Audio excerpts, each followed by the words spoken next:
우리가 함께 나눌 하나님의 말씀은 그리스도인의 정체성과 삶의 변화에 대한 중요한 핵심적인 가르침을 담고 있는 성경 구절입니다. 운동선수가 이제 운동 경기에 나가기 전에 몸을 이렇게 가볍게 하잖아요. 최대한 가볍게 이렇게 입고 갑니다. 얽매기 신 모든 죄를 벗어버리고 가는 것처럼 또 의사들이 이제 수술방에 들어갈 때도 최대한 가볍게 옷을 이렇게 입고 갑니다. 의사 가운을 입고 이렇게 들어가는 거죠. 수술복으로 갈아 입습니다. 우리 믿는 성도님들도 하나님의 자녀답게 합당한 의의 옷을 그리스도로부터 입어야 되는 것이고, 그래서 바울 사도는 오늘 본문 이렇게 제목처럼 옛 사람을 벗고 새 사람을 입으라라고 이렇게 강조하고 있습니다. 바울은 에베소 교회 성도들에게 이방인들이 허망한 것을 행한 것처럼 허망하게 살지 말고, 이방인의 삶이라는 것은 마음이 어두워지고 하나님의 생명에서 떠나 있는 길이라는 것이죠. 양심이 무뎌져 있는 길이고, 근데 우리는 그리스도를 그렇게 배우지 않았다는 것이죠. 그리고 22절에 오늘 본 말씀이 유혹을 따라 썩어져가는 구습을 따르는 옛사람을 벗어버리고, 옷을 입으려면 먼저 벗어버려야 된다는 거죠. 그 비움과 체험이 있는 것이죠. 그래서 축사를 한 다음에 성령님을 채워야 되는 것처럼, 그러면은 그 귀신들이 다시 못 들어온다는 것이죠. 그래서 비움과 체험, 이기적인 것, 파괴적인 것들을 다 내어버리고 벗어버리고, 그 우리는 심령으로 어떻게 됩니까? 23절에 오직 심령으로 새롭게 되어서, 내주하시는 성령님을 통해서 우리의 심령이 새로워져야 된다는 것입니다. 그러니까 내어버리고 심령으로 세워진 다음에 기죠. 의의 옷을 이렇게 입어야 된다. 이렇게 오늘 전체적인 말씀으로 이렇게 되어져 있습니다. 마음이 허망한 것으로 행하는 상태라고 17절에 이렇게 본문에 나와 있습니다. 이 허망하다는 것은 공허하다, 내용이 없다, 틀이 없다.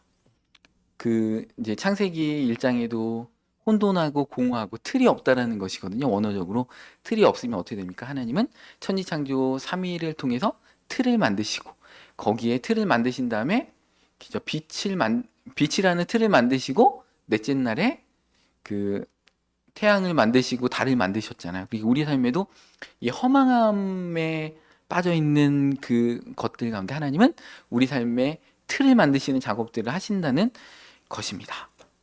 현대 문명은 이제 편리하고 다양한 과학 기술이 어마어마하게 이제 발달이 되고 있지만, 정작 삶의 진정한 의미와 방향성은 상실한 시대가 되고 있습니다. 사람들은 참된 가치하고는 거리가 먼 허상의 것들을 쫓아가고 있습니다. 그러나 우리 그리스도인들은 다릅니다. 우리의 시민권은 하늘에 있기 때문에 그렇습니다. 우리는 하나님의 정하신 목적지를 향해서 구원하신 예수님을 바라보면서 천국의 상급을 소망하면서 확실한 인생의 의미를 깨달으면서 우리는 나아가고 있다라는 것입니다. 지하철에서 이제 많은 분들을 보면 대부분 요즘은 이제 스마트폰을 이렇게 보는 거죠. 그 다음에 이제 막 열심히 막 걸어서 환승하고, 그리고 또 내려서도 막 이렇게 걸으면서도 스마트폰을 보고, 이렇게 다양한 이렇게 정보들, 최첨단의 정보들을 많이 우리 머리에 이렇게 집어넣고 있지만, 과연 그분들이 정말 제대로 된 방향성 가운데, 목적의식 가운데 살고 있는가, 이렇게 한번 되짚어 볼 필요가 있는 것 같습니다. 오늘 본 말씀 18절에 보면 이방인들은 어떻다고 합니까? 이방인의 것들을 우리가 벗어버려야 되는데 총명이 어두워지고, 이거 올바른 판단력과 깨달음이 이렇게 있지 않은 상태라는 것입니다. 분별력을 완전히 잃어버린 상태라는 것입니다. 요한복음 1장 4절 말씀에도 보면 예수님 안에는 생명이 있었으니 이 생명은 사람들의 빛이라. 빛이 어둠에 빛이 어둠이 깨닫지 못하더라. 이 어둠은 빛이 비춰도 깨닫지 못하게 된다는 것입니다. 그리고 우리 마음에 어둠이 있으면 안 돼요. 그래서 우리 마음에 어둠이 있으면 예수님의 빛으로 오신 예수님 우리를 밝혀줍소서, 이렇게 찬양 가사처럼 그렇게 기도를 해야 된다는 것입니다. 요한복음 3장 19절 말씀에도 그 정죄는 이것이니 곧 빛이 세상에 왔을 때 사람들이 자기 행위가 악함으로 빛보다 어둠을 더 사랑한 것이니 악을 행하는 자마다 빛을 미워하여 빛으로 오지 아니하나니 이는 그 행위가 드러날까 하며. 그러니까 떳떳한 분들은 하나님 앞에 이렇게 나오는데 자기 안에 어둠이 있으면 사실은 어둠이 있을수록 하나님 앞에 더 나와야 되는데 어둠이 있는 분들은 교회 오는 게 왠지 꺼림직하다는 것입니다. 그래서 이렇게 어두운 본성이 드러날까봐 참 빛 대신 그 주님께 나오는 게 이게 두렵다라는 것입니다. 그리고 우리 18절 하반절 본 말씀에 보면 그들의 마음이 굳어짐으로 말미암아. 이 굳어졌다는 것은 그 마음이 말랑말랑해야 되는데 그렇지 않고 대리석처럼 단단해진 완전 마음이 무감각해진 상태를 얘기하는 것입니다. 양심이 이제 원어적으로는 양심이 마비됐다, 양심에 털났다 이렇게 보시면 됩니다. 그래서 양심과 마음이 완전히 마비되어서 어떤 고통과 회개의 어떤 애통함이 그 느껴져야 되는 그 순간에도 전혀 그렇지 않고 그냥 마음이 단단해진 상태라는 것입니다. 그래서 명백한 잘못을 이렇게 갖고 있음에도 불구하고 전혀 죄의식을 느끼지 못하는 극도로 가치관이 무너져 있는 상태가 이방인들의 상태라는 것입니다. 그래서 이런 상태가 되면 어떻게 됩니까? 하나님의 말씀이 전혀 침투할 수가 없는 그런 상태가 되는 불신앙의 마음의 상태가 되는 것입니다. 그래서 18절 하반절에 하나님의 생명에서 떠나 있도다 이런 상태에 빠지게 되면 그러니까 하나님의 생명에서 분리되어 있다.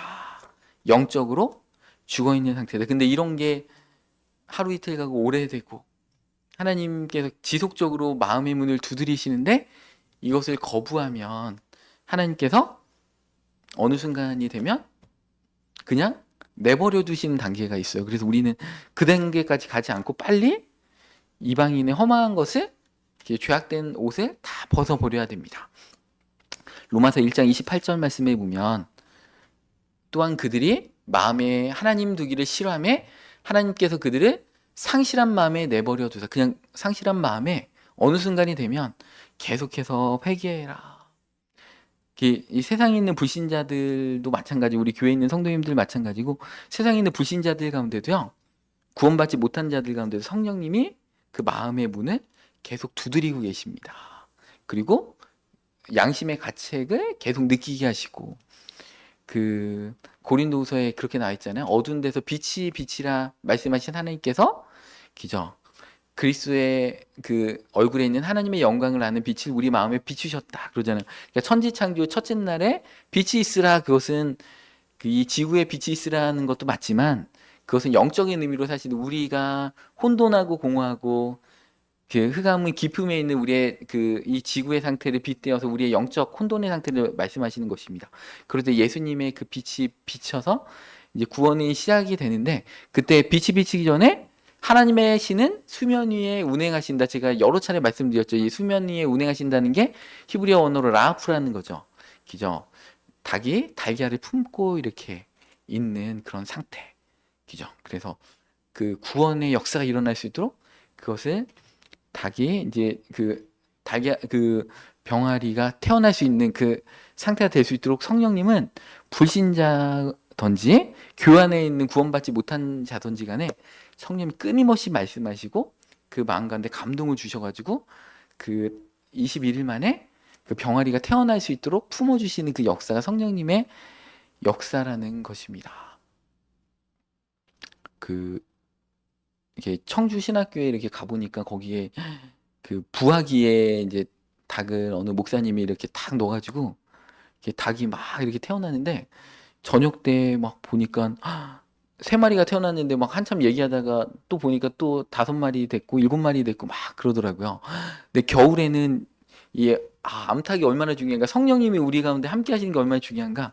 지금 같은 계절만 돼도 이 시골 같은 데는 막 추워가지고요, 병아리들이 막 이렇게 천으로 덮어주지 않으면 이렇게 추워가지고 죽습니다. 근데 엄마가 있는 이 병아리들은 그 암탉이 탁 이렇게 그 날개를 펴가지고 막 10마리건 20마리건 간에 자기가 부화시킨 새끼들 다 이렇게 품어줘가지고 요즘 같은 날씨도 얼마나 따뜻하게 이렇게 지내는지 모릅니다. 근데 그 성령님이 우리를 그렇게 불신자들도 마찬가지로 품어주시는데, 저는 우리나라의 정치인들을 보면 양심이 없다.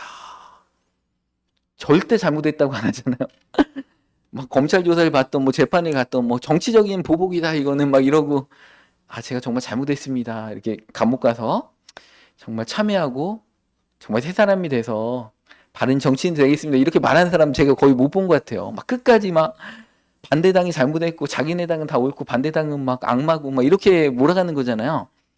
야, 양심도 없다. 진짜 누가 봐도 이거는 범죄가 명백한데 기적 이렇게 정황상 이거는 진짜 그런데 끝까지 잘못 안 했다고 하고 막 정말 이 정치인은 하면 안 될 것 같아요. 이렇게 좀 멀쩡하신 분들도 정치계에 발을 담그는 순간에 막 이상해지는 것들을 보면서 그 무리에 속하다 보니까 물드는 것 같습니다. 그래서 이러한 자들은 자꾸 이렇게 되면 어떻게 됩니까? 성령님이 불신자들이든지 간에 교회 안에 예수님을 아직 온전히 믿지 못해서 구원받지 못한 분들 가운데도 계속해서 말씀하신다는 거예요. 그런데 계속해서 회개하지 않고 돌이키지 않으면 하나님께서 그들을 상실한 마음에 내버려둬서 합당하지 못한 일을 하게 하셨으니 곧 모든 불의, 추악, 탐욕, 악의가 가득한 자요, 시기, 살인, 분쟁, 사기, 악독이 가득한 자요, 수근수근하는 자요, 이런 자들이라는 것입니다. 이렇게 되면 어떻게 되냐? 32절에 그들이 이 같은 일을 행하는 자는 사형에 해당한다고 하나님께서 정하심을 알고 있다라는 겁니다. 이러다가 나 죽을 것 같아. 주님 앞에 버림받을 것 같아. 알고도 그죠? 자기들만 행할 뿐만 아니라 또한 그런 일을 행하는 자들은 옳다느니라. 같이 아까운데 빠져 있는 거예요. 이게 민사재판으로 이제 형사재판 말고 민사재판 피고는 아무것도 아니잖아요, 사실은. 근데 민사재판으로 피고석에 가 있어도 되게 찜찜합니다. 판사가 피고 누구누구 이렇게 부르면 진짜 찜찜합니다. 기분 안 좋습니다. 그 피고석에 앉으면. 근데 피고석. 경찰서에 갈 때도 이제 제가 피해자예요. 교통사고 피해자도 조사받으러 가야 되거든요. 피해자인데도 경찰서에 가가지고 그 조사석에 앉아가지고 이렇게 경찰이 이렇게 컴퓨터를 치면서 막 이렇게 피해 진술을 해도 경찰서에 가면 왠지 기분이 안 좋아요. 가해자건 피해자건 간에 일단 경찰서나 재판 이런 데 가면 안 좋은데 여러분들 재판 딱 갔는데 선고를 하는데 사형 이러면 얼마나 막 팔다리가 오들오들 떨리고 기죠. 허벅지가 막 부딪히고 막 이 정도로 막 오금이 저릴 거 아니겠습니까? 성경에 사형 이렇게 돼 있거든요. 기죠. 뭐가 사형이라고 했어요?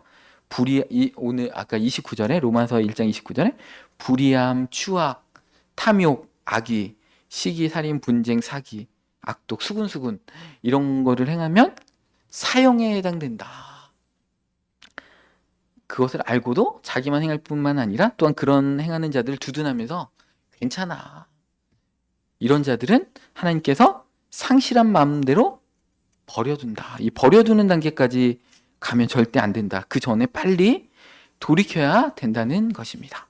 그래서 그들은 감각 없는 자가 돼서 자신의 방탕에 방임해서 모든 그 죄악 가운데 거하는 것입니다. 반복적으로 하나님께서 원하지 않는 길을 행하게 된다는 것입니다.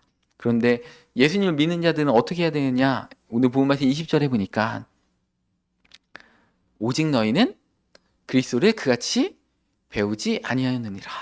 19절에는 감각 없는 자가 되어 자신을 방탕에 방임하여 모든 더러운 것을 욕심으로 행하되 자기 하고 싶은 대로 그냥 막 행하는 건데 하나님의 사람은 그리스도를 그와 같이 배우지 않았다. 우리는 예수님을 그와 같이 배우지 않았죠. 우리의 마음 가운데 예수님이 항상 동행하시면서 우리가 죄를 지면 어떻게 됩니까? 그렇게 하면 안 돼. 때로는 하나님과 가까이 있을 때는요. 조그만한 죄를 져도 그 양심의 가책이 너무 심해가지고 차라리 죄를 안 짓고 말지 막 너무 괴로운 거예요.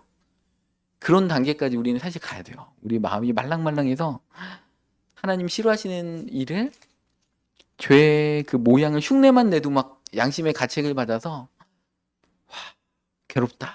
이런 단계까지 가야 됩니다. 그래서 왜냐하면 예수님이 우리와 우리의 마음에 함께하고 계시기 때문에 그렇습니다. 그래서 막 잘못할 때 양심의 가책이 막 느껴져야 돼요. 그게 양심은 우리의 생각보다 빠릅니다. 이 양심은 영에 있는 기능이거든요. 우리의 영혼을 나누면 영이 뭐라고 했어요? 제가 여러 차례 말씀드렸죠?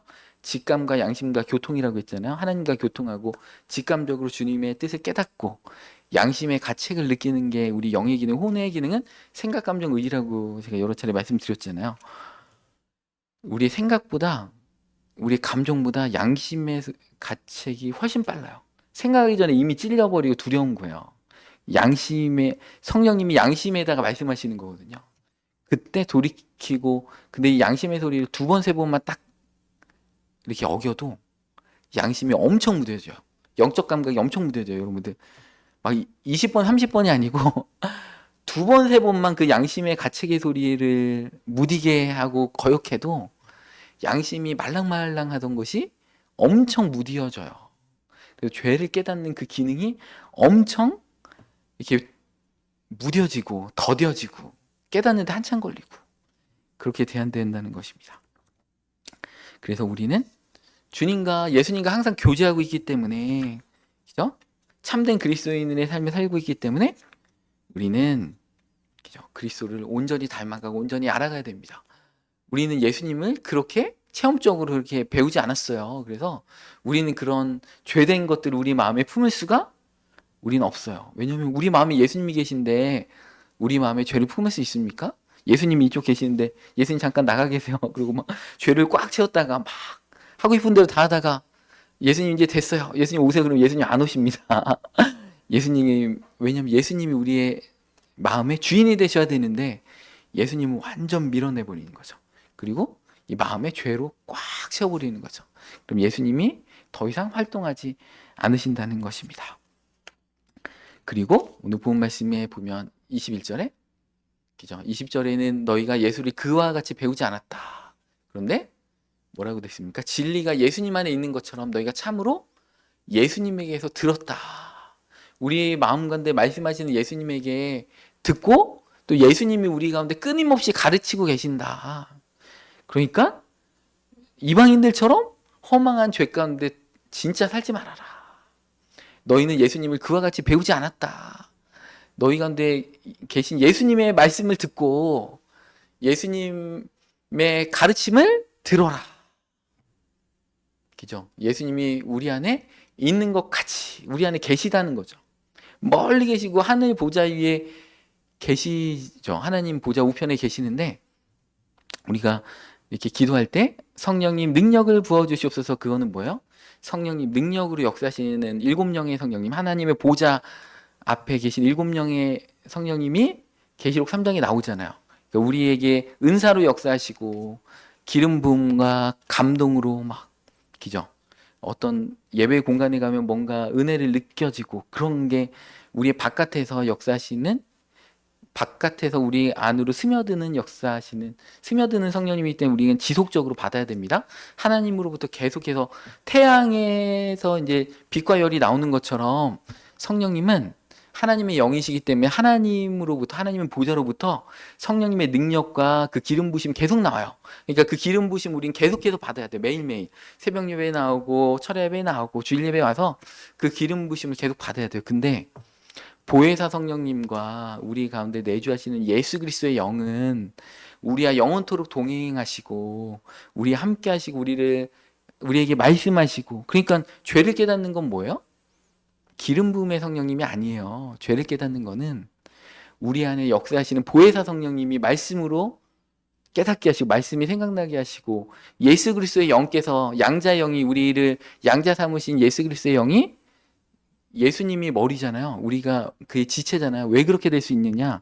교회가 그의 몸이 될 수 있는 건 뭐냐면 예수님의 영을 우리가 받았기 때문에 교회가 예수님의 몸이 되는 거예요. 예수님의 영을 못 받으면 교회는 예수님의 몸이 안 됩니다. 제가 근데 많은 분들을 바라볼 때 겉으로 이렇게 임하시는 성령님은 느껴요.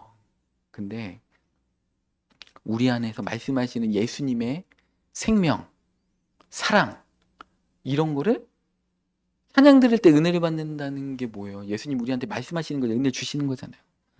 우리 가운데 죄가 있는데 시기 질투가 있고 그죠? 미움이 있고 분노가 있는데 어떻게 예수님이 말씀하실 수 있냐라는 거죠. 진짜 그런 분들은요. 구원의 확신을 점검해 봐야 돼요. 왜냐하면 성령님은요. 예수님 믿지 않는 분들 가운데도 역사하세요. 성령님은 기름 부으시고 심지어 방언도 하게 해주시고 그러시는데, 이 우리 안에 계신 성령님의 역사를 통해 어떻게 됩니까? 라프가 일어나가지고 빛이 첫째 날에 비춰가지고 어떻게 됩니까? 천지창조 7일이 다 우리 구원받는 여정을 설명하는 겁니다. 어둠을 다 몰아내서 빛이 있으라 했잖아요. 그럼 어떻게 됩니까? 우리의 마음밭이 되는 거예요. 물이 물과 땅으로 나뉘어지는 겁니다. 이제 둘째 날이 되면. 그러면서 땅이 하나님의 말씀이 심겨져서 이제 식물이 날 수 있도록 그런 여건들이 조성되는 겁니다. 그러니까 겉에서 역사하시는 그 성령님의 기름 부음만 내가 경험했다고 해서 내 안에 미움 질투가 있고 분노가 있고 악한 마음이 있는데 예수의 생명이 역사하는 분들은요, 그럴 수가 없어요. 왜냐하면 요한 사도가 요한 1서 2서 3서에서 뭐라고 했어요? 하나님은 사랑이시라. 형제를 미워하는 자는 하나님을 알지 못한다. 왜냐하면 하나님은 사랑이시기 때문에 그렇다. 사랑의 영이신 예수 그리스도의 영이 우리 가운데 있는데 미움이 있다? 그거는 말이 안 되는 거예요. 그런 있을 수가 없는 거예요. 그러니까 우리 안에 옛사람의 것을 빨리 벗어내야 돼요. 그래야지 예수 생명 우리 가운데 역사하셔가지고 우리를 의롭게 하시고 그런 부활 생명의 역사가 일어나는 겁니다. 내 능력으로 하는 게 아니에요. 내 의지적으로 막 미워 죽겠어 이거를 내 의지로 막 누르고 이게 아니고, 나는 할 수 없는데 예수님이 하시는 거예요. 나는 저 사람 용서하기 싫은데 예수님이 내 안에 계심으로 나는 정말 저 사람 용서하고 싶지 않아. 근데 용서하고자 하는 마음을 막 주시는 거예요. 나는 정말 내 마음대로 하고 싶어. 저도 목회자인데 성도님들한테 내 기분대로 하고 싶을 때가 있지만 내 안에 계신 예수님이 그렇게 하면 안 돼. 사랑으로 덮어주고 품어줘야 돼. 끊임없이 우리 마음에서 예수님의 영이 말씀하신다는 거예요. 그게 그렇기 때문에 우리가 너희가 예수님에게서 예수 그리스도를 그와 같이 배우지 않았다. 너희가 너희 안에서 기적 있는 예수님이 계시다. 그리고 네가 참으로 그에서 듣고 있다. 또 그 안에서 예수님 안에서 가르침을 받고 있기 때문에 뭐라고 했어요? 22절에 너희는 유혹의 욕심을 따라 썩어져가는 구습을 따른 옛사람을 벗어버리고. 옛사람의 것이 우리 가운데 있으면 어떻게 됩니까? 우리는 구원받은 자인데 옛사람의 것이 우리한테 있으면 안 돼요. 이것은 우리한테 있으면 안 되는 것들입니다. 전혀 어울리지 않는 거예요. 예수님의 사람으로서 제자로서 전혀 어울리지 않는 것들은 누더기 옷을 다 벗어버리라는 것입니다. 그래서 우리 새 사람을 입으려면 벗어버려야 됩니다. 그죠? 그런데 벗어버리고 어떻게 됩니까? 우리 24절 한번 볼까요? 하나님을 따라서 새 사람을 입는데 뭘로 새 사람을 입으라고 하냐면 의와, 그죠? 진리, 그다음에 거룩함, 이 세 가지로 새 사람을 입으라 이렇게 말씀하고 계십니다. 올바르게 살아야 된다는 것이죠. 그죠? 올바르게 자기의 과거의 자기 이기적인 욕망을 중심으로 살지 말고 세상의 물질적인 가치관을 추구하면서 하나님 보시기에 좋고 사람 보시기에도 떳떳한 방식으로 우리는 살아가야 됩니다. 그 다음에 두 번째 뭐예요? 진리. 진리는 뭐예요? 하나님의 말씀을 따라서 우리는 살아가야 된다는 것입니다. 세상의 가치관이나 변화는 상황이 흔들리지 말고 오직 하나님의 불변하는 진리 위에 굳게 서서 그 말씀의 가르침을 따라서 우리는 살아야 됩니다. 또 세 번째는 거룩함으로 지으심을 받은 새 사람을 입으라. 거룩함이라는 것은 세상과 명확하게 구별된 기적, 삶의 방식을 말한다는 것입니다. 죄악과는 완전히 단절되고 세속적인 가치관과 거리를 두고 하나님이 우리 마음 가운데 싫어하시는 것들은 다 배격하는 것. 고린도후서 7장 1절 말씀에도 그런즉 사랑하는 자들아, 이 약속을 가진 우리는 하나님을 두려워하는 가운데서 거룩함을 온전히 이루어 육과 영의 온갖 더러운 것에서 자신을 깨끗하게 하자. 그러니까 하나님을 두려워하는 가운데서 거룩함을 온전히 이뤄서 모든 영역에서죠. 육의 영역, 영의 영역, 온갖 더러운 것에서 자신을 깨끗하게 하자. 왜냐하면 우리는 전반절에 이 약속을 가졌기 때문에. 모든 영역에서 다 깨끗함을, 거룩함을 입어야 된다는 것입니다. 레위기 19장 2절 말씀에도 너는 이스라엘 자손의 온 회중에게 말하여 이르라 너희는 거룩하라 이는 나 여호와 너희 하나님이 거룩함이니라. 우리가 하나님이 우리 아버지신데 하나님이 거룩하신데 우리는 더러우면 안 되겠죠. 우리도 거룩하게 세상과 구별되어 져야 된다는 것입니다. 새 사람을 입는다는 것은 단순히 종교적인 행위가 그렇다는 게 아니에요. 그냥 주일날 교회 왔다 갔다 하고 예배 드리고 봉사하고 이게 아니고 삶의 모든 영역에서 하나님의 성품을 드러내면서 그분의 뜻에 따라서 전인격적인 변화를 이끌어내는 것, 그것이 새 사람을 입는다는 것입니다. 의와 진리의 거룩함으로 무장을 하고 이 세상을 살아가는 것이 그리스도인들이 올바르게 추구해야 될 가치인 것입니다. 그리고 25절에 보니까 새 사람을 입은 다음에 뭐라고요? 거짓말하지 마라. 거짓을 버려라. 이 거짓말을 자꾸 하다 보면 거짓말에 대한 죄책감이 하나도 없어요. 입만 열면 거짓말이 술술술 나옵니다. 이 거짓말에는 강력한 힘이 있습니다. 미혹하는 그 미혹의 영 역사이기 때문에 그렇습니다. 강한 설득력이 있어서 그러니까 사기꾼한테 속는 것입니다. 요한복음 8장 31절에 보면 그러므로 예수께서 자기를 믿은 유대인에게 이르시되 그죠? 자기를 믿고 있다라는 거죠. 믿고 있는 유대인들에게 너희가 내 말에 거하면 참으로 내 제자가 되고 그러니까 이 예수님을 믿고 있는 유대인이라는 건 뭐냐면 임하시는 성령님을 통해서 예수님을 지적으로는 동의하고 있어요. 근데 자기 마음의 구주와 주님으로 진정으로 영접하지 못한 자들입니다. 이 자들에게 예수님이 진리를 알아라. 이 말씀이 너희를 자유롭게 할 것이다. 그죠? 어둠과 죄와 분노와 미움과 이런 것들로부터 진리를 알게 되면 진리가 우리를 자유케 한다. 왜냐하면 말씀엔 힘이 있기 때문에. 그랬더니 33절에 뭐라고요? 이 유대인들이 그들이 대답하되 우리가 아브라함의 자손이라. 지금으로 얘기하면 뭐예요? 나 그리스도인이야, 교인이야, 성도야. 남의 종이 된 적이 없는데 내가 세상 사람들처럼 교회를 떠난 적이 없는데 왜 우리 보고 영적으로 자유롭게 되라고 하냐? 나는 인정할 수 없다. 나는 구원받은 자다. 이렇게 얘기하는 겁니다. 대답하되 예수님께서 진실로 진실로 이렇게 진실로 진실로 두 번 나오면 엄청 중요한 겁니다. 예수님이 진실로 한 번만 해도 엄청 중요한 건데 진실로 진실로 두 번 얘기하면 죄를 범하는 자마다 죄의 종이라. 우리 삶에 죄가 있다. 그럼 하나님의 자녀 아니라는 거예요. 진정으로 구원받은 자 아니라는 거예요. 마귀의 종이라 죄의 종이라는 것입니다. 이 죄의 종이라는 것은 마귀의 종이라는 것하고 같은 말입니다. 그러면서 35절에 종은 영원히 집에 거하지 못하되 아들은 영원히 거하나니. 예수님을 믿는 자들이 영원히 하나님의 집에 있다라는 것입니다. 그러므로 아들이 너희를 자유롭게 하면 너희가 참으로 자유로워지리라. 나도 너희가 아브라함의 자손인 줄 아노라. 네가 기독교인이고 크리스찬이라고 하는 거 내가 다 알아. 그러나 내 말이 너희 안에 있을 곳이 없으므로 나를 죽이려 하는도다. 아까 본문 말씀에도 예수님이 우리 가운데 거하시고 그분이 말씀을 통해서 우리를 인도하시고 그죠? 너희는 그리스도를 그와 같이 배우지 않았다고 했는데 예수님이 우리 안에 계시지도 않고 그분의 마음 안에 있지도 않고 그죠?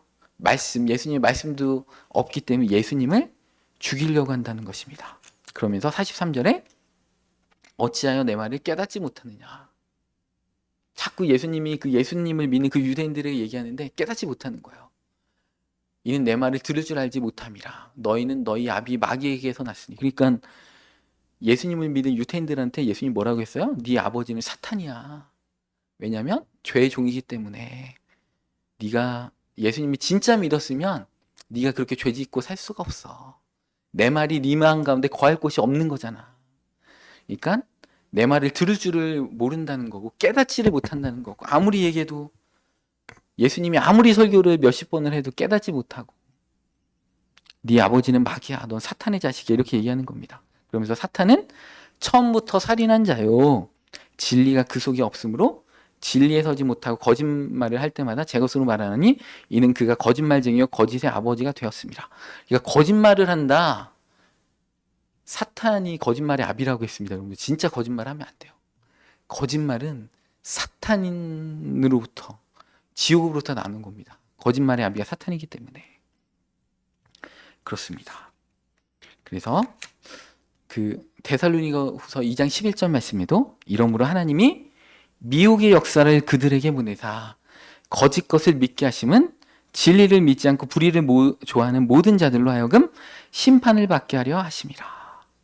그러니까 진리를 사랑해야 돼요. 불의를, 그러니까 하나님의 말씀이 자꾸 들리는데 그것대로 순종하지 않고 그저 상실한 마음대로 내려두면 어떻게 됩니까?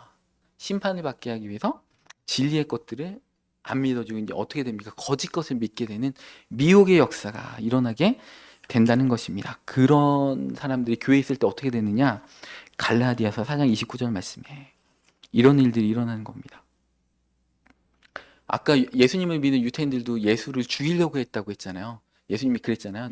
내 말이 너희 곳에 거할 곳이 없기 때문에 네가 나를 죽이려고 한다, 그런 것처럼 이 시대에도 육체를 따라 난 거짓 그리스도인들은 어떻게 됩니까? 그러나 그때 육체를 따라 난 자가 성령을 따라 난 자를 박해한 것 같이 이제도 그러하도다. 그러니까 바울이 지금 얘기하는 거, 신약 시대에도 육체를 따라 난 자들이 성령을 따라 난 자들을 박해한 것 같이 지금도 그런 일들이 똑같이 일어나고 있다는 것입니다. 그러니까 교회 안에 우리가 성령의 사람이 되잖아요. 그럼 교회 안에도 육체의 사람이, 가라지아 같은 사람들이 성령의 사람을 미워하고 박해하는 역사가 동일하게 일어난다는 것입니다. 그러면서 30절에 그러나 성경이 무엇을 말하느냐? 여종과 그 아들을 내쫓으라. 여종의 아들이 자유 있는 여자의 아들과 더불어 유업을 얻지 못하리라. 이렇게 말씀하고 계십니다. 그러니까 우리는 겉사람, 옛사람의 옷을 빨리 벗어버려야 된다는 것입니다. 그래서 그리스도로부터 새로운 것들, 새 옷으로 우리는 입어야 됩니다. 그게 의와 거룩함과 기정, 그 진리로 우리는 새 옷을 입어야 된다는 것입니다.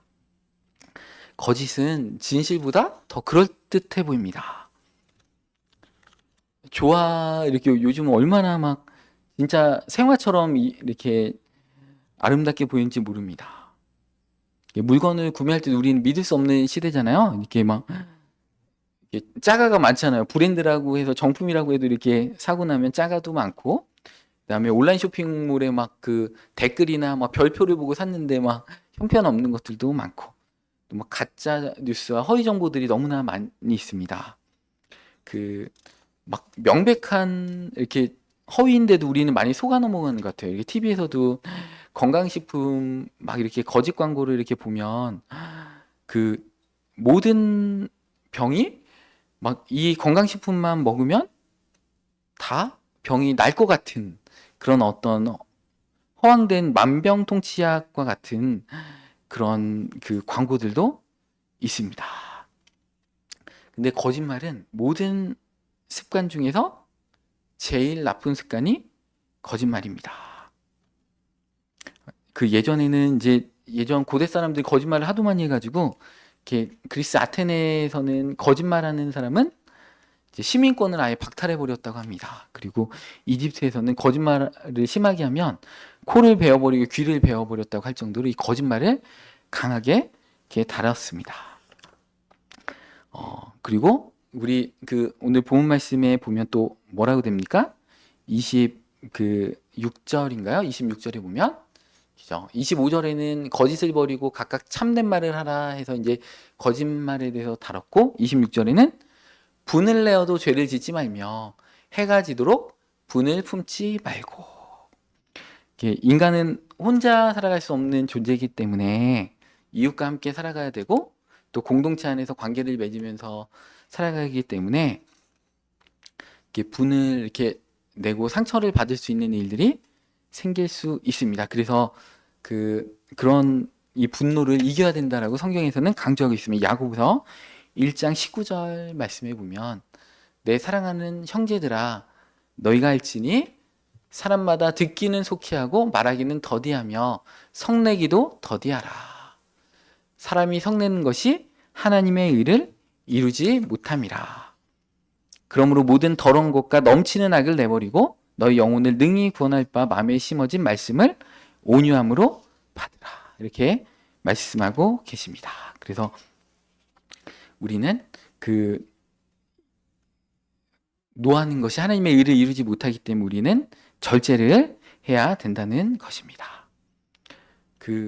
이게 분노하고 이렇게 막 불평하는 분들은 그것을 끊임없이 이렇게 전파하고 이게 달래져도 또 며칠 있다 또 분내고 그렇게 합니다. 이 전염성이 엄청 심하기 때문에 이런 분들하고는 교제를 하지 말라고 심지어 성경에 이렇게 나와 있을 정도입니다. 우리 잠언 22장 24절 말씀에 보면 노를 품는 자와 사귀지 말며 울분한 자와 동행하지 말라. 그의 행위를 본받아 네 영혼을 올무에 빠뜨릴까 두려움이니라. 그러니까 노를 품는 자하고 너무 막 화 잘 내는 사람하고는 사귀지 말라는 거예요.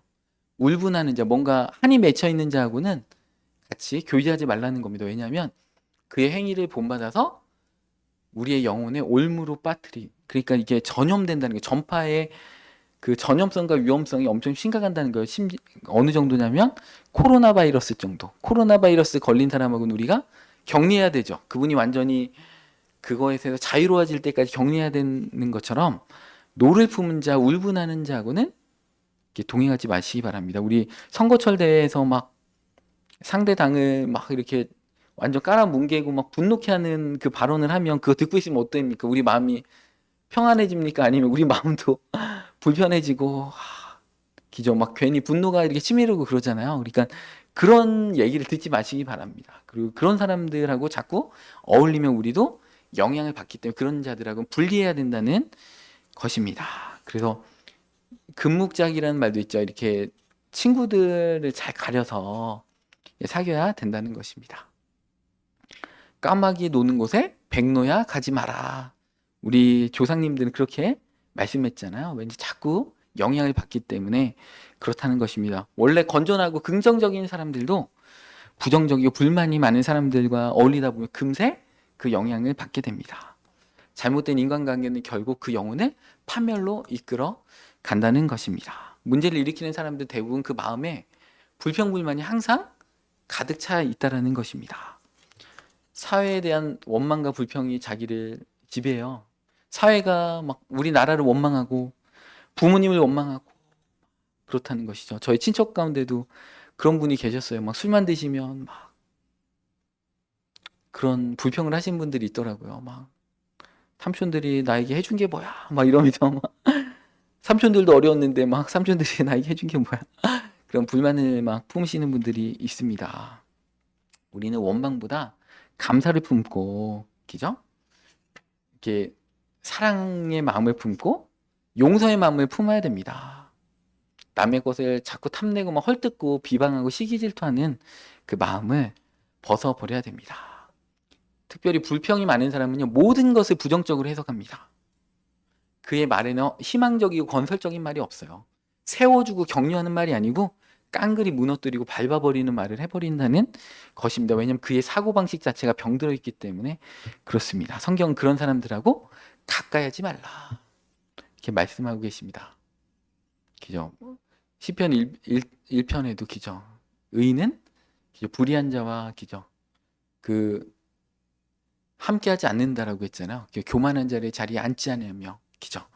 그러니까 의로운 자들하고 같이 교제하시기 바랍니다. 그래서 이 분노 조절이 실패하면 어떻게 됩니까? 혈압도 오르고 스트레스를 관리하지 못하면 건강도 치명적으로 이렇게 잃게 되는 경우들을 이렇게 많이 보게 됩니다. 부득이 화가 나더라도 오늘 본 말씀처럼 그죠? 화가 나도 분을 품어도 죄를 짓지 말라. 본 말씀 한번 26절 말씀 한번 띄워주시기 바랍니다. 분을 내어도 죄를 짓지 말며 해가 지도록 분을 품지 말고. 그 해가 지도록 분을 품지 말라는 거는 이스라엘은 해가 지면 하루가 넘어가는 겁니다. 그러니까 이게 화가 나도 그날로 다 끝내야지 그 다음날 가서 또 막 화나는 일이 있다고 가족끼리 또 얘기하고 또 얘기하고 그 다음날 가도 또 얘기하고 아니라 그날 다 끝내라는 거예요. 그 다음날까지 묶이면 어떻게 됩니까? 묵혀놓는 순간 품는 순간에 마귀가 틈타서 우리 가운데 들어온다는 거예요. 마귀에게 공격용 루트를 개구멍을 열어주지 말라는 것입니다. 그래서 여러분들 분을 품지 말고 우리는 믿는 자는 어떻게 됩니까? 사랑을 품어야 된다. 우리는 사랑을 품는 자가 되어야 된다는 것입니다. 그래서 우리 그 그리스도인으로서 이렇게 사랑을 품으며 아까 제가 말씀드린 것처럼 그 달걀에서 이제 그 병아리가 이렇게 나오는 것처럼 우리가 무엇을 품고 있느냐, 시기 질투와 울분을 품고 있느냐, 원망을 품고 있느냐, 그러면 그러한 삶의 열매들을 맺게 되는 것이고, 우리가 사랑과 감사를 우리 마음 가운데 품고 있으면, 암탉이 품듯이 이렇게 품고 있으면 우리 삶 가운데 선한 열매들이 가득할 것입니다. 그래서 그리스도로 옷 입고 새 사람으로 옷 입고 옛 사람을 벗어버리는 그 놀란 축복이 우리 이전 예배 참석한 모든 성도님들에게 함께 하시기를 바랍니다.